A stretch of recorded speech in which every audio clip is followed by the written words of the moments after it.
Good afternoon, everybody. Thank you for coming to the third and final speaker series for the Center for Health and Behavioral Sciences. A couple of housekeeping items before I introduce Dr. Singh. So number one, you might notice these little blue and black pods that are throughout the audience. So when it comes time for you guys to ask questions, those are microphones that will pick up your sound. Be aware that they are on. So if you are talking in the audience, even very lightly during the presentation, the mics will pick up that sound. So we're going to ask you to be extra cautious about background noise during Dr. Singh's presentation. Dr. Singh is going to talk for 45 minutes or so, maybe a little longer. And after that, he will leave room for questions, both from the in-house audience and for those of you who are joining us via Zoom on the webinar. You can type questions into the chat function, and then I will ask as many of those questions from the audience afar as possible. So thank you. So it's my pleasure to introduce Dr. Arun Singh, who is one of the most preeminent heart surgeons in American history. He was born in India in 1944 and has performed over 15,000 open heart surgeries on babies and adults, and another close to 5,000 related procedures, which is astonishing. So he is a professor emeritus at Brown University and practiced at Rhode Island Hospital for many years. And we are very blessed and thankful to have him serving as an adjunct professor in the Bryant PA program. He is also author of the world-renowned award-winning book, Your Heart, My Hand. So please give a warm welcome to Dr. Arun Singh. First of all, thanks for having me here. Thank you very much, Professor Torres, and also the Bryant University for inviting me to this wonderful occasion to talk about my journey. Before I do anything, I want to say there's no conflict of interest here. And I would like to say, these are based on a true story and how I felt about it, the whole my journey. So I do not want to hurt anybody's feelings or any personal attack on any of them. Because we're doing this Zoom business, there, besides you guys here, the PA students and across the world, I know my niece and nephew watching from India, which is probably 1 o'clock in the morning, and some people in California. To all of you others, I say good morning, good afternoon, and good evening. So wherever you are there, so bear with me.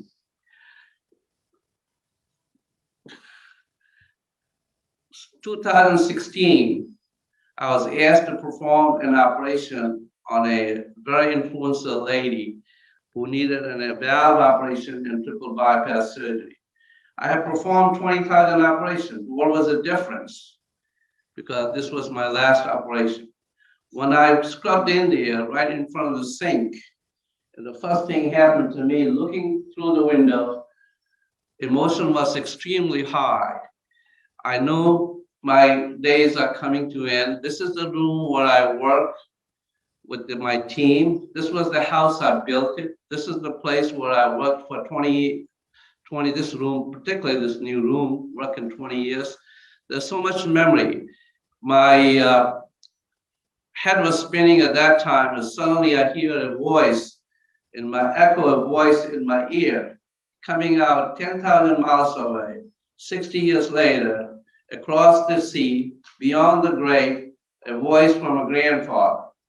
He had warned me, the day will come, time is your enemy, don't be a surgeon. I got a little bit angry at that time. Somewhere retrospectively, he was right. As surgeons have a time, there's the days that you get older, there are days people say that your dexterity is not as good, and the time to quit or leave.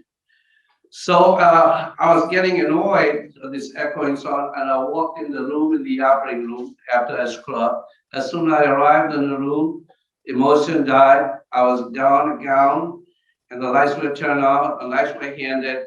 My focus was the patient, the heart. Surgery went fine. At the moment, at that last minute, I see it clicking a camera. I asked, what's going on? They said, well, we're recording your operation as a posterity. Surgery went, dressing was applied. There were teary eyed, hugged and kissed my staff, touched the door, face on left. I came to my office. I never looked back. When I was sitting in the office, looking through the window, remembering my past, and looking the sky, discerning the constellations and the zodiac signs in the sky, and I noticed that there were papers sitting in front of my desk, and this hospital has honored me, my accolades in the newspaper and a TV station and a magazine. Then I realized only if they knew my past. If they have known my past, it could have been said that I was born on a bad day or under a bad star. Let me take you to my journey, where I began and how.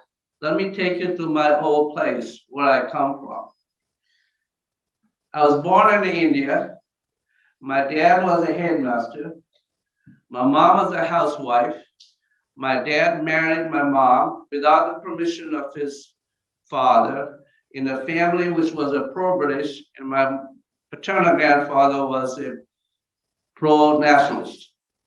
And my mom came from the lower caste, so we were ostracized. I never saw my grandfather, never saw his picture, never met him.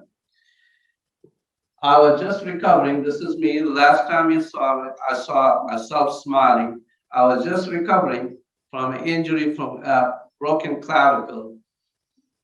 As soon as the photograph was taken, I decided to wander around in the afternoon. I had some ideas. And I went back in my backyard and decided to climb a tree and fetch some guava. As soon as I was ready to catch the guava, a London Hanuman monkey suddenly came up, clobbering very quickly, doubtfully, out of the branch, looking right and staring in my face. And I see suddenly square jaw face with a fang-like teeth, looking right at me with the hand up. I got so scared. I was about 6 years old. I was so scared. I let the branch go. Next thing, I landed in the rock. My face was completely torn. I missed the eyesight. I had a serious head injury, comatose, and I completely shattered my elbow in 3 pieces. This is a small town back home in India, so I was taken back quickly to a smaller hospital where they bandaged me, and the doctor told me, my parents, I have to go to bigger places so that they can save my hand, otherwise I'll lose my hand. And they were not sure whether I would wake up or not. 2 days later, I woke up. I could not move my fingers. My hand was swollen. I did go to the 150 miles away, 24-hour train rides, and I was taking care of it with multiple procedures, after multiple things done to my hand. Remember, we're talking 1950 in a small town in India. There were not many sophisticated X-rays and technology you could do. The doctors tried to do the best they could. At that point in time, after 2.5 years of treatment, when the cast was finally taken out, this was my hand looked like. The only movement I could do is to do this thing, just bend forward. I could not extend it. I barely had a little grip on my fingers. I could not pick a piece of paper. I remember very well. They would throw the coin on the floor and a piece of paper. They asked me, could you lift it? And I'll cry. I would not do it. So at that point in time, meanwhile, in a 3-year period of time, I was quite sick. I had developed asthma. I had a hepatitis, chickenpox, name it, every disease I had. So finally, I went to the doctor's office, and the doctor said to my mom and my parents that nothing can be done. We can leave him alone. At least he can feed himself. My dad got very, very upset, and he said, you mean to say that my eldest son is going to be a beggar in the family? That's the way he's going to make a living? I had seen beggar in India. I've seen people begging it, the kids on the street, broken pan, looking for coin, a piece of bread. The idea of a beggar was more painful than to be a broken hand. I could not control myself, started crying. What the mother do? She grabbed me up, lift me up. He said, get up, look up, and don't give up. I'm going to work with you. So my mom talked to the doctors and she said, I don't care. Whatever it takes, I want to fix this hand. The doctor turned around and said, well, he cannot have an anesthesia because he had hepatitis, his liver will fail and he would die. So the only thing we could do, given an attempt last shot, is to do under local. She made a decision. I went to the operating room next morning. Instead of painkiller, I got 4 big guys, one sitting in my chest, 2 on my feet, 1 on the arm, and the surgeon assistant grabbed my elbow and he gave the signal and he broke my elbow again sharply and like a bamboo stick. Let me tell you, I had so much pain and agony that I screamed. My voice rumbled across the street all the way to Taj Mahal. That memory I had never forgotten, and I had that for many, many years. After a while, the next time my cast was taken, my hand was straightened out, but I had no movements. So I needed a rehab. There was no rehab back in India those days. So the only thing I could do is to get some exercise. And my mom, with the help of a doctor, she put the bricks in the bag and tied my hand, and I would carry these bricks on the street like an inmate in penal colony. She will grab me up, lift me up, and hold the crossbar, and I will hang it like a lizard or baits. Gradually, my finger got better, movements came back, and I was ready to go to school. I was not educated. I missed all the schooling for 5 years. So who taught me? My mom, who had only 10th grade education, she tutored me whatever she knew. So I had a very poor education early on. So when I was ready to go to school, the school was full, public school. There was no vacancy. There was no seat there. So I had to wait. So what did I do? I was disappointed, discouraged when I saw every other kids were having a normal life, and here I was sitting in the home doing nothing. So I got, if I was growing in this country, I would be called a juvenile delinquent. I jumped the train without buying a ticket. I used to crawl the streets and station. I explored the big alleys, and I walked around as a bad kid. I became Indian Artful Dodgers. At the same time, any of you who have read the book or saw the movie Kite Run, I got involved in the kite flying.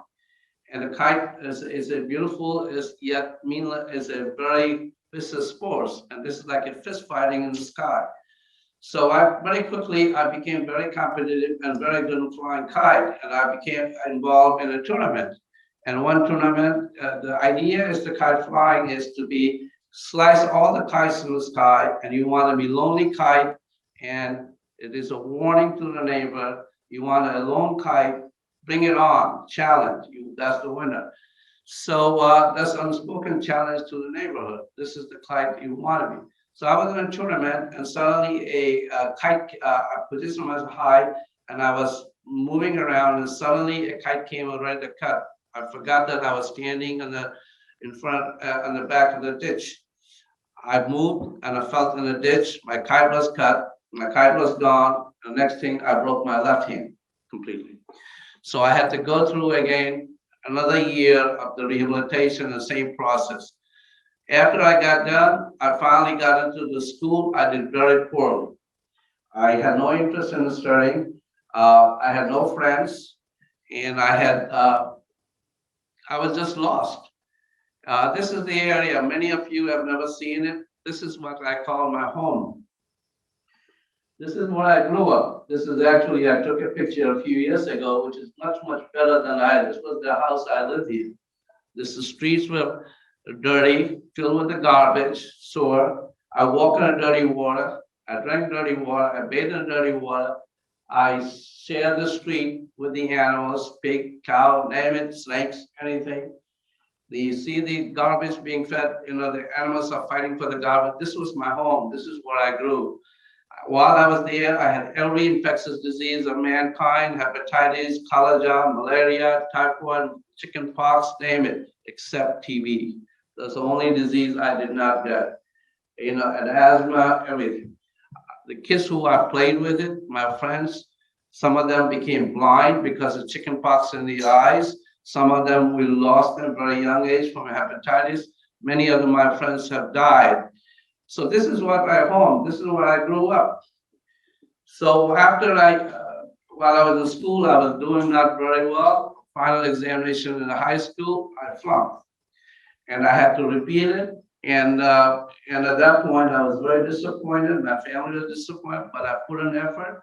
6 months later, I did graduate, middle of the class, and so the colleges were all pretty much filled. So I had to go to community college.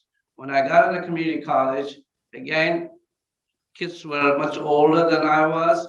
That was nothing common. I was looked upon as down. People looked and laughed at me, and I wasn't doing very well. At that point in time, somebody challenged me and made some sarcastic comment about stupidity. And at that point in time, I said, well, I'm going to get even with them. And I started putting my effort and energy. And 3 years later, I graduated very high marks in the college. This is my hand. There's a picture of when I graduated high school. If you look at the elbow, there's no elbow, and this hand was like a wooden piece of stick. This was my hand. I always had atrophy in my hand, and I had not known that my right hand was shorter than 2 inches than the left hand. So recently, when I had a custom-made suit, the tailor pointed out to me. So I had no idea that my hands were shortened for many, many years. So when I got into high school, when I graduated college, 17 years of age, at that point in time, to surprise to everybody, I always wanted to be a doctor because that was the only profession I had known. That was the only profession I spent more time in the hospital than anywhere else in my childhood. So to surprise to everybody, I did get into the medical school. And fortunately, since we did not have, thank God that we had the government colleges, and this was our medical school, which no longer exists there. The buildings are much, much nicer, and I didn't have to pay a lot of tuition. And when I got to medical school, I wasn't getting it in the first semester. Anatomy, physiology, when I read it, I didn't understand it, I wasn't getting it. Then later on in my life, I got around that with the acronym, I worked very hard. Later on, I found that I suffer from severe dyslexia. I was severely dyslexic, but I got around, but the diagnosis was not made, and there was no treatment for any of those things anyway. So when I was in the first semester, I was on the way home on a break. My uncle notified me that my dad had a massive stroke. He was 51 years old. He had a massive stroke. I rushed to the hospital. I saw him laying in a metal cot, tube in the throat. The room was filled with 30 patients, smelled putrid, like a dead mothers. My mom was fanning him. I was devastated because I realized what our life has been, because he was the only bed earner in our family. There was no, initially family and friends supported it. I spoke to the doctors, and the doctor told me that if he does survive, he's going to be very limited, and very likely he will not survive. I dropped out a semester in the college, medical school. I said, I can't live with my mom. I have to help her. She helped me so much. So my mom became a housemaid, mother, nurse, taking care of everything and taking care of her brothers and sisters. I noticed every day, mom used to sit and eat with us. Then I realized she's not eating with us. So I asked her, how come you're not eating with us? So she said, well, I'm not hungry. Then I realized there wasn't enough food in the house. And mom wanted to see, make sure we eat. She looked at me and she said to me, because I was the eldest son, she told me, you have to go back to the college. That's the only way we can survive. And you are the eldest, you are the guardian of the family. You're responsible for your brothers and entire family. I was 17 years old.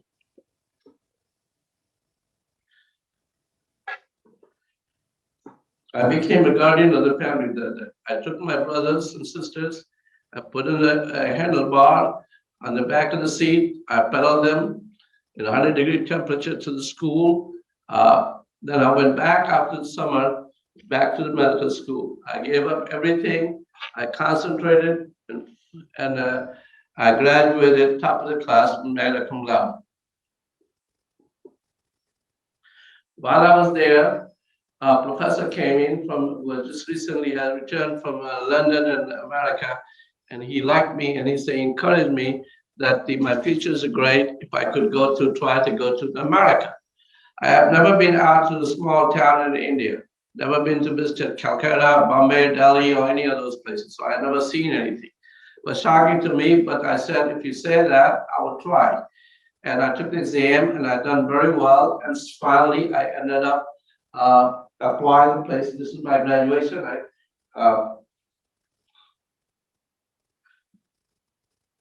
So I applied many places in the United States, and I decided to take the job not too far from here. Worcester City Hospital no longer exists here now, 30 miles away.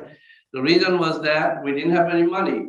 This is the only hospital which has applied. You can say passage will be paid by the hospital, that you will have a room and board, and they will give you a plane fare. So I didn't have to worry about where the money is going to come. We didn't have money to start. So what happened? So the program starts on July 1st, every residency program. Came June, July, and when the June came up, suddenly I got the letter from the hospital.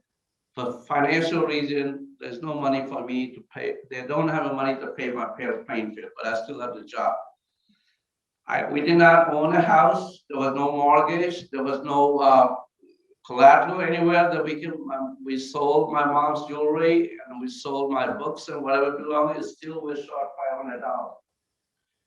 I looked for every places. There was no places to get anything. I tell you, that was the most distressing time of my life. I went and prayed every temple, every church, every mosque. Nothing happened. Finally, but my prayer was heard a month later, my grandmother, maternal grandma, who I was close to her, and I asked that if she could ask my maternal grandfather, who had plenty of money, to let me have the money, $500. The reason we had no relationship, because I had exposed his infidelity to my grandmother at an early age, so he just owed me. So he finally decided to give the money because of my grandmother, and he made it clear that this money is not a gift, and he wants this money as a loan as my first paycheck. And I promise I will do that. I took the flight, the cheapest flight from India to the United States. It took a 30-hour, 9 stops. I did not eat anything on the flight except the drank water and the peanuts. I was laid over in London. I had $8 in my pocket. $3 I spent in London from the Heathrow air to the airport and the airport to the Heathrow. When I left London, I had $5 in my pocket. Mr. Lincoln, that was the most valuable money I ever held. And I can assure you, every 5 minutes, I was putting my hand in the pocket to make sure the money Mr. Lincoln does not escape. When I arrived in New York, my luggage was broken, belt was gone because of second-handed. So I had to use jerry-rig my belt to carry the luggage. And the next thing, I had to go to the Worcester City Hospital. There was a Yellowbird plane flight. Those now defunct now. Later on became Northwest. I took a flight, but when I arrived, when we were ready to leave India, a friend of mine said, I was very naive. As I said, I've never seen anything. He said, you're going to America. The streets of America is paved with the gold. And this is the card. He showed a similar card, not exact card. And he said, these are the golds. So I was very happy that when I go there, I'll grab a lot of gold there. So when I arrived at the airport, when I looked up there, he got one top of me, okay, the left. But anyway, when I arrived at the Worcester airport, I had $5 in my pocket, and now I had to get to the hospital. I looked in and I talked to the information desk. How do you get there? How do you walk? And she looked in and very surprised. She said, sir, nobody walks it. Well, I said, that's what I want to do. She handed me a map. I had no idea. I can't read the map, never seen a map. She drew the line. So I stood there at the airport at the terminal. I was the last passenger when I saw a taxi driver beaten up, smoking, missing teeth, dirty glasses. He was an immigrant and from Iran actually, and he says, "Brother, can I help you? Can I take you?" So I said, "Yes, I need to go to City Hospital." He said, "How much?" At $3 quarter. I said, "Take me." So he took me to the City Hospital. When I arrived at the hospital, I was also concerned whether I will still have a job because I was 6 weeks late. But thank God, when I arrived there, the secretary said, "We're expecting you. I'm glad that you're here, and here's the key." I needed to send a telegram to my family saying, "Arrive safely." It cost $1.50. So I paid that. So after paying all of those things, the first night I go into my room, four wall, which was far better than I ever had in India, put my quarter on the desk, pray to the Lord, miss my family, close my eyes. This morning I woke up. I went there. Worcester City Hospital was different. Was mostly Caucasians, very few African Americans. I hunkered down there because I had no money. I stayed and worked very, very hard, and it was good for me because I was very quickly familiarized myself to American health system. At the same time, I realized people had not seen many of the Indians. Most of the people thought that Indians look like a half-naked Gandhi-like setting. Many of them thought that we are jungle character or roam around on an elephant, slept a snake charmer, or we slept in the basement of Taj Mahal. But these are kind of things you hear every day, but this was all, I kind of ignored it and left it and continued to work.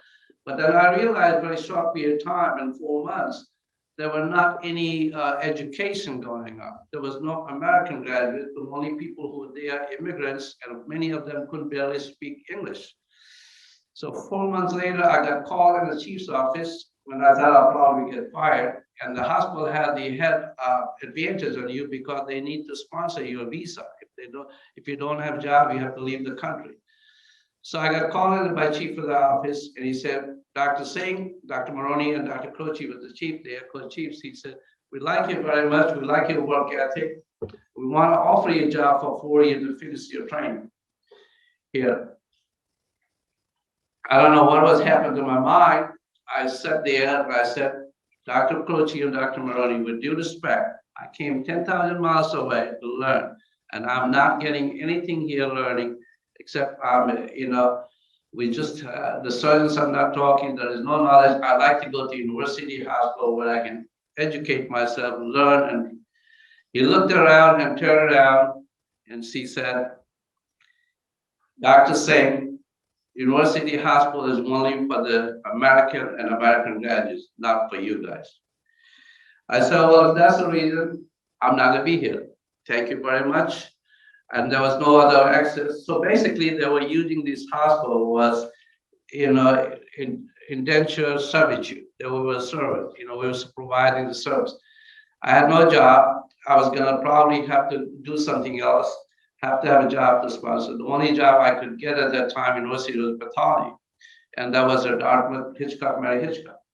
I was waiting to go there, but I had not signed the contract till in the month of June. I heard quickly from a friend of mine. He said, "Arun, if you haven't got any job, there's a job opening in Columbia, New York, because there's certainly empty as vacancy because some of the residents got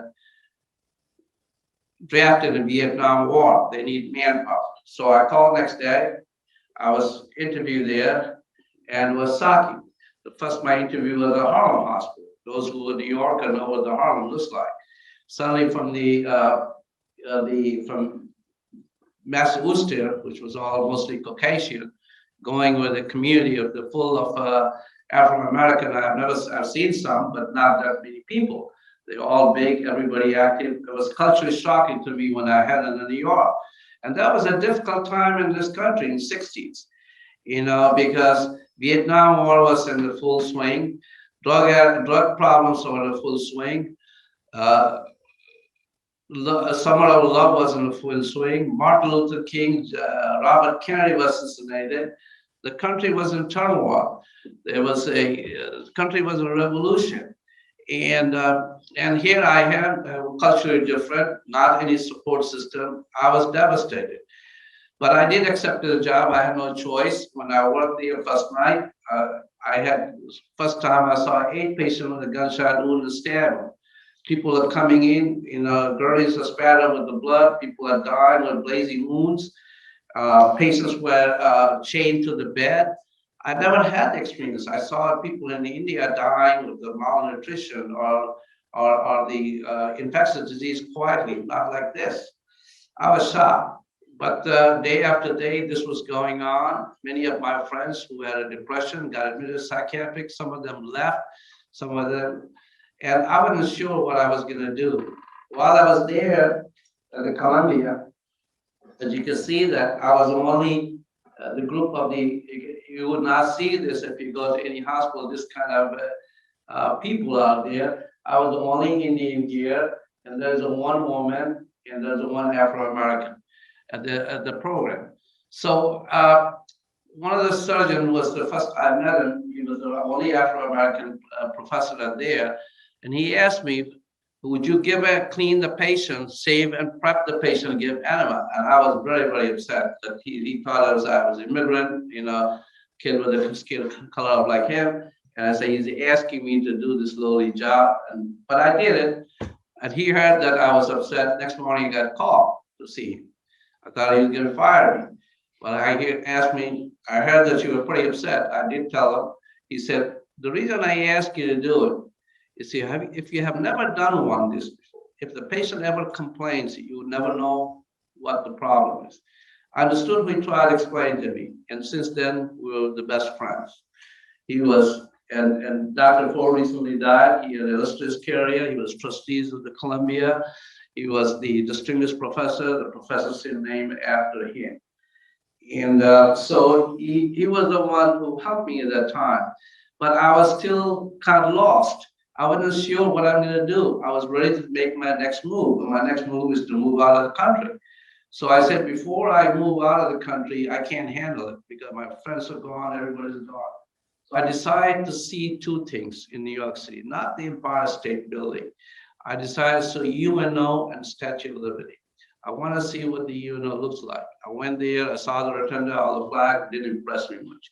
Then I went in the afternoon to see the Statue of Liberty.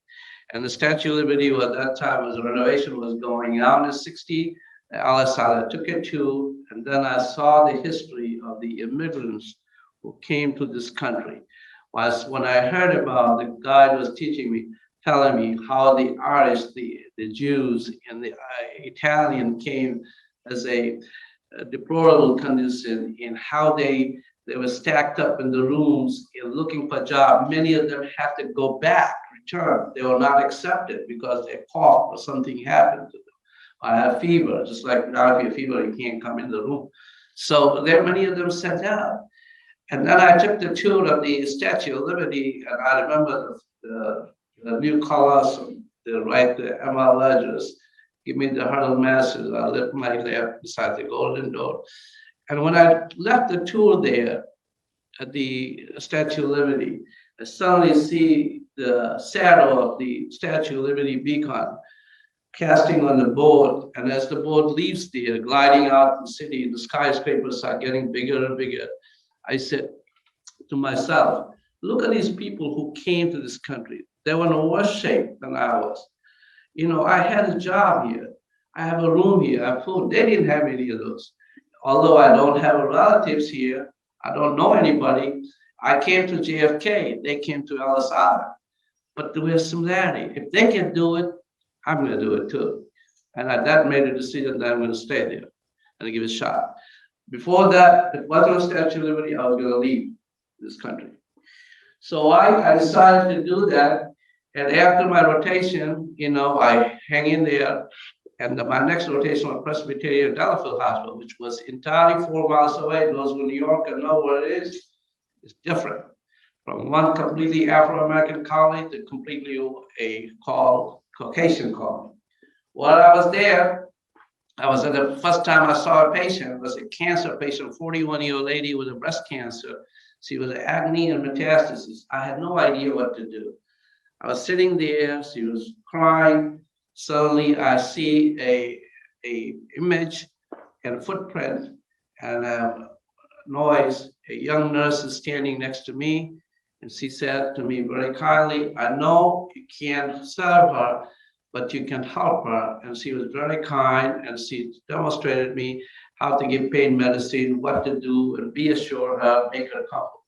I was very, very impressed, and I followed her. She was there for 6 weeks, and that was my rotation. And every morning, every evening, I would look for her so she could help me. This woman, one day she asked me whether I ever eaten a hot dog. I said, no, I never had a hot dog. This doesn't sound good to me. But she took me out. She took me out to the front of the hospital, and here's the vendor. I see a big service sign. She gives a signal to the vendor behind the service sign, and she said, whole world. The next thing I see this hot dog full of sauerkraut and mustard, and I ate and I enjoyed it. Many evenings I will go across the street, talk to her, the chuck full of nuts, and have a coffee. After all of this, she helped, and one day I decided that it's time for me to do something for her. So I said, okay, I'll take her to play. I never did the background check. I saw the big play was in New York at that time. You're too young, oh, Calcutta. I said, well, this is the play I'm going to take her. So I took her to the play because the Calcutta was a town where I left India. So when I arrived there at the play, curtain was raised, was a full of nudity. And it was a sex avant-garde play. What really meant is a pun in a French phrase, or Calcuttas, what an ass you have. That's what it meant. And I really felt every bit of it. I left there and we had a cup of coffee. Later on, she tried to introduce me a baseball one afternoon. I liked the Yankees. She was a Mets fan. So we had a different. But one afternoon, she decided to take me to the baseball game in the summertime. And those who drive, I didn't have a car, she drove the car. So she was driving, was stuck in a traffic, an accident in Triborough Beach.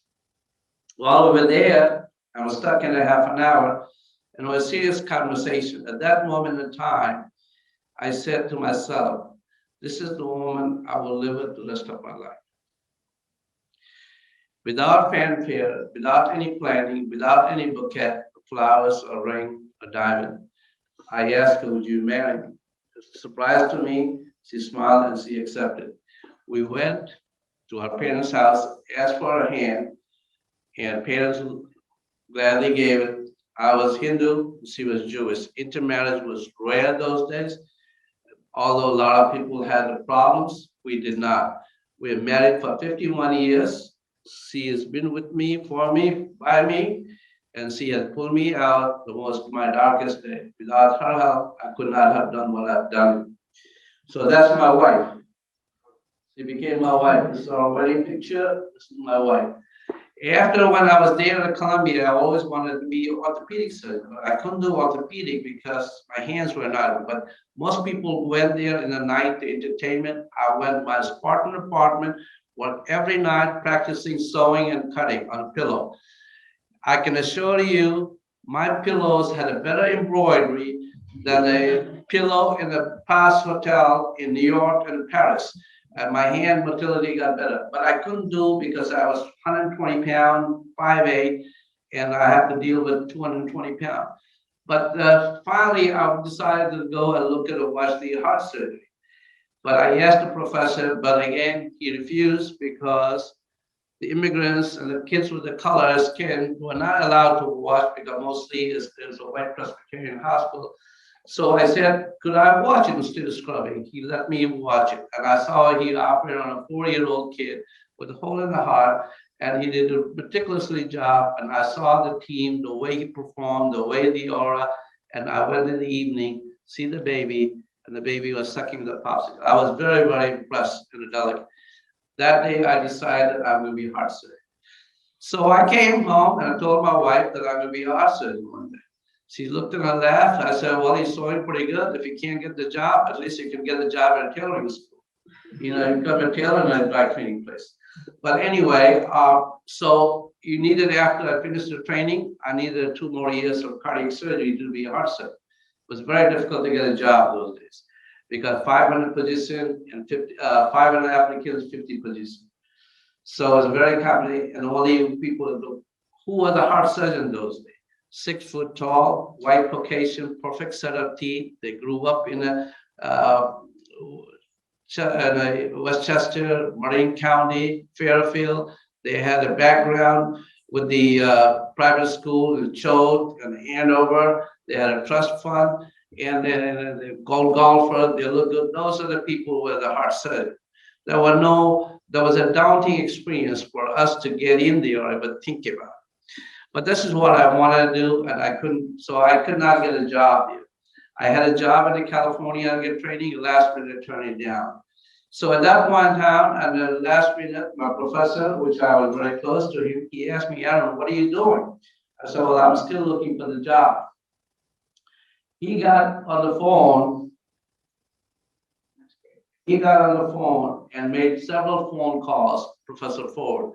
And finally, there was a position opening at the Rhode Island Hospital because they were going to start the program next year. But they said, if we can find somebody, maybe we'll do it as a trial year before. And the month of June, he called, and because the connection to Columbia, all the treating, and he was a Columbia graduate too, got an opportunity to come to Rhode Island Hospital. It was a very interesting trip to me because 4 years ago at Rhode Island Hospital, I had looked for a job there as a training. They had turned me down. They said, we do not want a foreign graduate and foreign immigrant with foreign graduate. So I was turned down. I was surprised. But then 4 years later, here I was. I came here and I got trained there. I had a wonderful experience and we enjoyed it very much. The surgeon who turned me down, he became a very close friend of mine and who was one of the biggest supporters later on. While I was there, just an introduction, I want to tell you, my wife was pregnant with the first child, and I was at a Christmas party over there, and some woman came up and said, by the way, I see your wife is pregnant now. What color the kid's going to be? You hear about now? My answer was very quickly. I said, you were damnation. That was my answer. You know, I have seen it and I heard about all of these things, the racial. When I was at the Columbia, they had a Christmas party. I was invited to Christmas, it was a black tie affair. I never wore a tuxedo. I rented a tuxedo, a red bow tie. I go in there. I was washing my hand in the sink, and a professor came in, and he was looking for a towel. I handed him a towel. Before I could say anything, or he could say, he handed me $5 and walked out. He had, to him, kid with the color of his skin like me expected to be attendant. He didn't expect it to be a fellow resident being trained, and he had never seen it before. And to fairness. But that's the kind of thing I would fear, a lot of discrimination, a lot of people, some were intensely, people would make comments, some was accidentally, and some were mean-spirited. But what I did over the years, I was focused. I laughed it off, and what I wanted to do is to be a surgeon. I wanted to be what I wanted to do. After I finished my training I wanted a pediatric hospital. So the only place in the world was the best place was the Children's Hospital in London. And then when I go, I took a job there and is the lowest paying job and also the bottom of the barrel. But I wanted to be there very quickly in 3 months. I was very capable, they recognized, and I was made as a top guy over there in London training.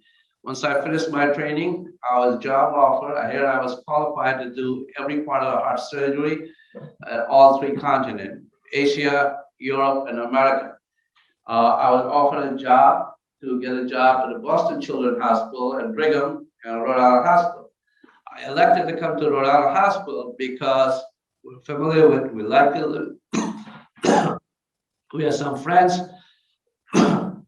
So when they offered me job salary of $35,000 at that time with full benefits. I took the job, same as the Rhode Island Hospital. A month later, I guess it's letter. As usual, he said, this letter arrived in May of '75. It's saying it. Well, we don't have enough money. We cut your salary to $17,000, $19,000 first month a year, and $19,000 in the second year. And also, we were not able to pay any benefit. You have to pay for your malpractice, which is $8,000, secretary and office. And also you have to, it will not allow you to do surgery more than 2 years of age. So basically here I was very well liked. I turned down the job everywhere else. Now they got me here. They know that I'll be hired as again, indentured servitude. They did not want me, they wanted to serve, not to compete with any of them. First child, so I had no choice. My wife and I, we looked around, we had no choice. She said, well, we'll survive. And we did take a QE2, which was the cheapest way to come and steerage with 3 of us. Again, I passed the statute of liberty, the same feeling. And I said to myself, that reminded me again the statute of liberty. These immigrants did it, and I will begin my immigrant journey here. So I began my immigrant journey. First baby I operated on tetralogy full of blue baby, 2 days old. Baby died 3 days later. I was devastated for reaction. I thought I could not do an operation alone. Here's a mom handed me a 2 days old baby. He said, please take care. I have confidence. God will help you. And here I handed 3 days later a call. I couldn't believe it. My confidence was shattered. With the help of my family and my friends, they said, this is what you train and this is what you do. Stick to your what you dedicated. I did many operations since then. Many of them very well. Many of them survived. Some were disappointment because many of them developed with a lot of other. Now, the most disappointing part is the separation of the family. Many of the family could not keep up with a sick baby. They are separated or divorced, all kind of issues. That was the most sad part of these whole procedures. I had over the years, after 2 years, after I performed all the surgery, I expected to renew my contract. Then again, at the last minute, I was told there's no job for me. Where do I find a job? Now in the month of May, there's no internet, there's no way to get very quickly anything. So I go to chief of surgery, Dr. Randall at that time. I beg him every day. I stand outside the door.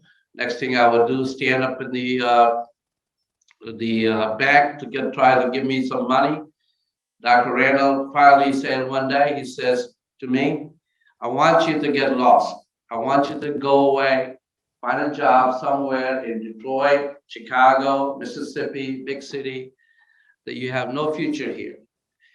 You know, how do you think you're going to make it Rhode Island when the Jews and Italians who were born here and went to Harvard could not make it? How are you going to make it?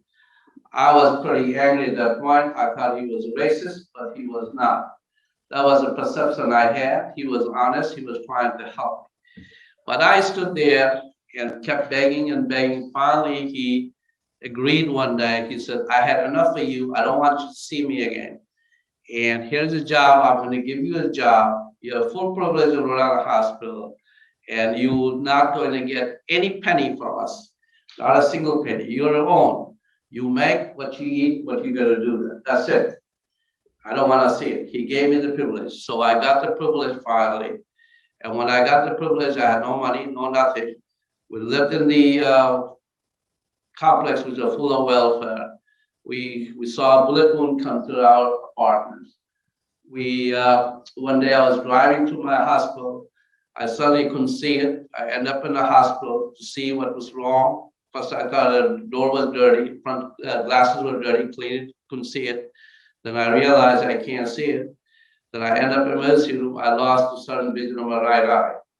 So I had lost completely vision of my right eye, and the doctor warned me that I could lose my left eye vision in a 10 to 15% chance. If I do, I'll be blind.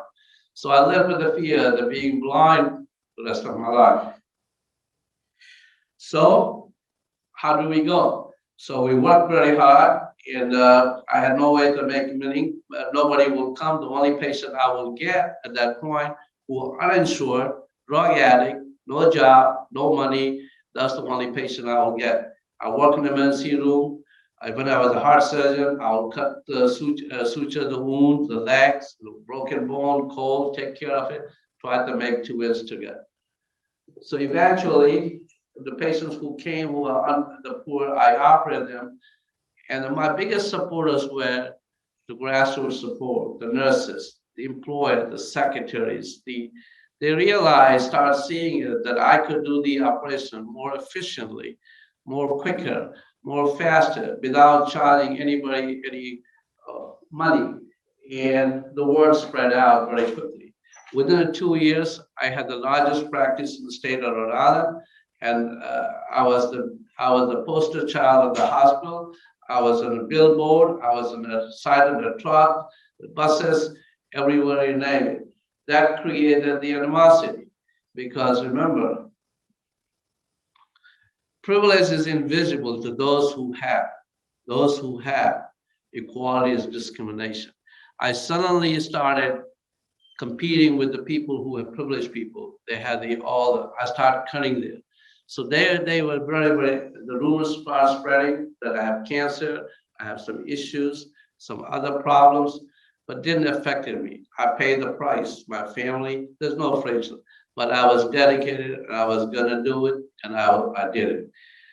I had operated patients from 1-day-old baby to 99 years. Every patient taught us something. Every life mattered, regardless of age and sex and gender.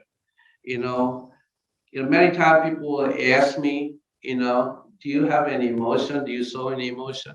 The answer, yes, we do have emotion. One of the great baseball players said, control your emotion, otherwise emotion will control you. When we operate we focus on the heart, we cannot be emotionally involved. That doesn't mean I'm different to patients suffering. That doesn't mean that I don't have a heart. That doesn't mean that I don't have a blood running in my veins. I don't have ice. One of the patients who lived a very short period of time, I had many patients. I wish I could say everyone I saved, some did not, was Song. His life was much shorter than most of my patients. He was a beautiful kid, blonde, blue-eyed, as a baby. I operated, he born with a 3-chamber heart. I operated on him. When I operated him, he got better. Later on, he frequently come in the hospital, get admitted in the hospital, and he would fall. He was the same as my own son. He was more closer to me than my kids because I spent more time in the hospital. He will follow me. He will say, Dr. Singh, make me better, make me do it. Ask him.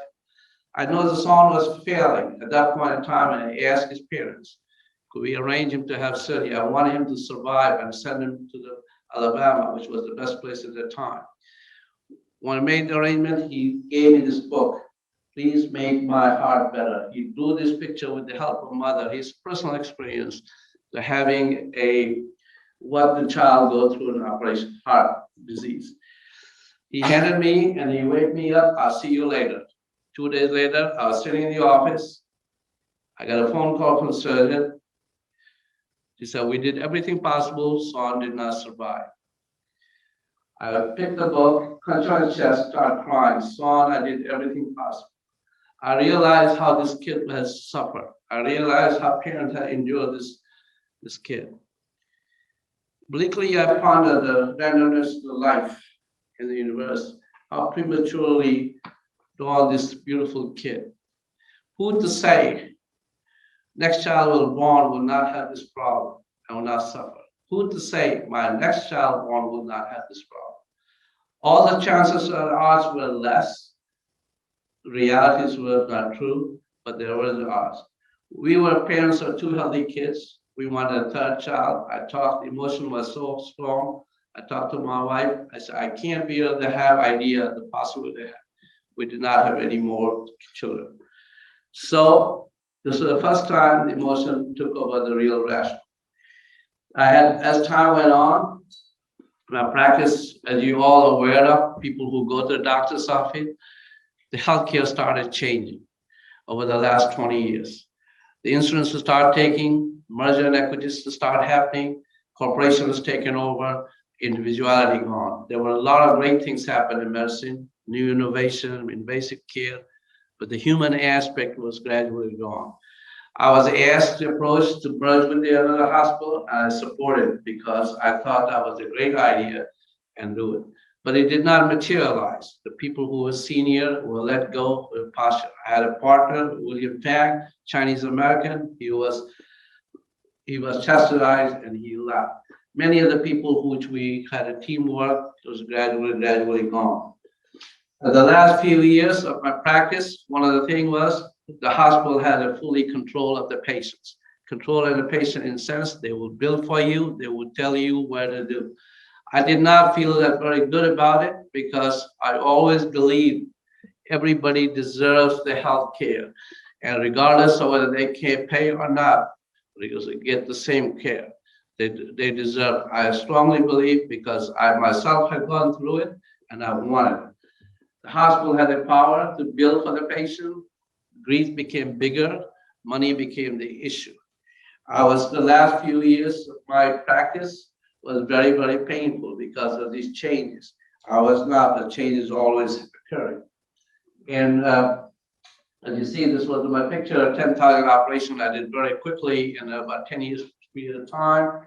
And this was my last contract was offered to. This picture, this slide I've never shown before because of privacy reason, but this is the first time I'm going to expose to it. You know, many of you have not heard or seen about this thing. I was given this contract in 2014 for next 5 years, 3 years. Unless I agree to it, I cannot work. And one of the agreements was I was doing 400 operations a year. They wanted me to cut down my operations to 175 cases a year, not to do anymore. Patient who came to me asked for me to do the operation. I have to turn it down and give it to somebody else and tell them that to the family that I'm doing the surgery, but they are doing the operation. So I'll be the ghost surgeon. I could not see it because I thought it was deceitful, dishonest, and morality was wrong. We argued and we fight for a while, and after a while, I realized I could have taken a legal action, but I did not want to go that route because this was the hospital, this was the people I worked, I loved, and built it. I did not want to hurt, and I was getting older, and it was the time to close, and I decided to walk out. I walked out of the hospital. How did it go? I look back at my career. It has, most of the surgery has gone well, career and the balance of life. When I retired, I was a very active, busy practice, and suddenly I decided to go there and work at a free clinic, which is a wonderful thing, which I never heard before. Wonderful people that take care of them and provide the free services. I taught at the Brown Medical School students, and I got involved with the PA students at the Bryant. And I was a great pleasure to work with the students, these boys and girls, or ladies and gentlemen, whatever you want to call. They are wonderful, brilliant, and they are going to be providing your primary care, first care line of treatment as time goes on. And here's one of my PA here, and these are the students of Bryant. It's been great pleasure. While I was doing this thing, my wife realized that I was very busy and active, and I needed to do some other things. She encouraged me to write some of my stories for my sake of my children. And I started putting together this book called Your Heart, My Hand.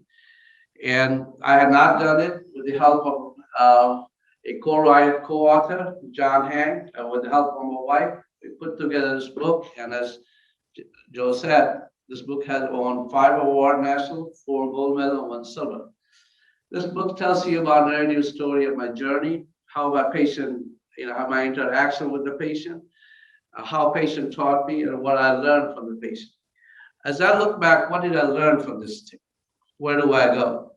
3 things I learned I want to tell you very briefly. 1, if you work hard, despite all the disadvantage, just like I had, dyslexia, broken hand, blind eye, kid with the color of the skin different. You work hard, you have determination, you have grit. Despite all the problems, despite all the obstacles, you will have succeed. Be prepared to fail. The next question, I personally felt it, and it now is a topic of recent, and you all hear about it. Is America is a racist country? Did I feel the race? Yes. I felt the discrimination all along my career, but I never bowed down on them. The answer to those who say that America is racist, the answer is I say no. America is a piece of land. We're blessed with the founding document and the founding value and the principle. If you have a problem in this country, it's the only country you can wave your hand, you can raise your voice. No other country in the world you can do that. Does the race matter? It does. The race matters. It does affect. But if you look back the history of a human, the race has always been there. So many incidents there was none. In this country in 1900, the English hated the Germans, the Irish hated the Italian, and everybody hated the Jews. Americans resisted in the beginning until they came. Lately, did you see that Asian Americans have been hated? And that's the part of it here.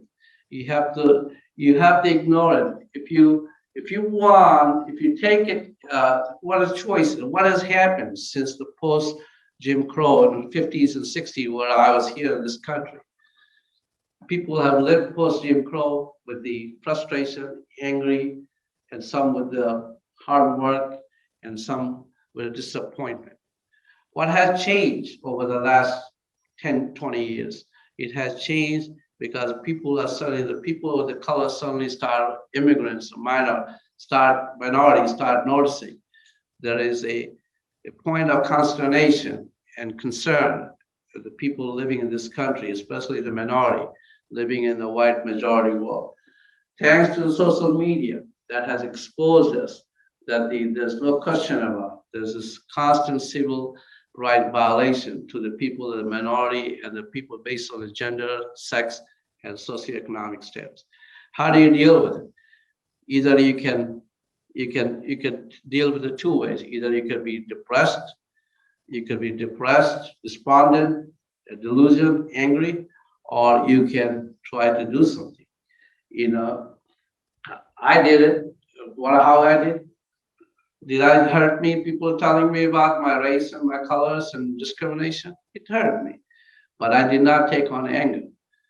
I try to get even, and you don't take on anger. I try to get even by an accomplishment, by an achievement. That's what I try to do, not by anger. So this is what I would say. Is America? Look at the history of our country. 150 years slavery is gone. We had a black president in this country. 50 years ago, a few years before Indians came in here, their daughters and sons are the governor, vice president, and cabinet. 50 years ago, when I walked the Rhode Island Hospital in the 70s, I was the only Indians walking the corridors of the hospital. Now you go there, very unlikely that you will not be taken care of by immigrant or woman or minority. So country is changing. America is an experiment. America constantly moving. It is our responsibility, it's our duty to come to work together and make it. It was always great to make it greatest. And that's the country. To those who live here, those who are generation, this is your home. This is you call a homeland. For us, those who came from far, born later, this is our acquired home. This is our new home. But most important, this is my promised land. And this is my promised land. And I can tell you, now I'm an American by my choice. And thank you very much.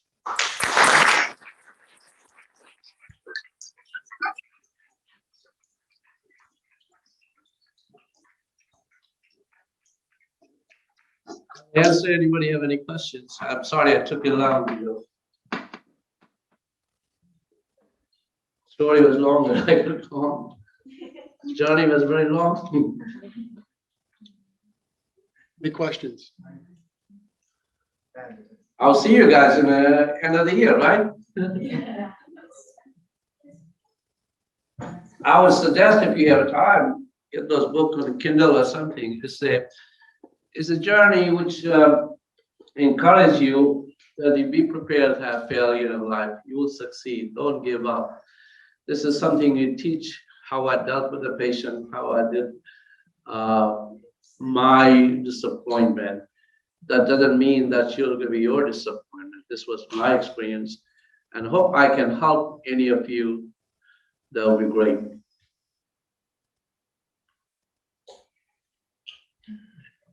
Okay, seeing how we're over time, if there are no questions, I want to thank Dr. Singh for a wonderful talk and an inspirational story.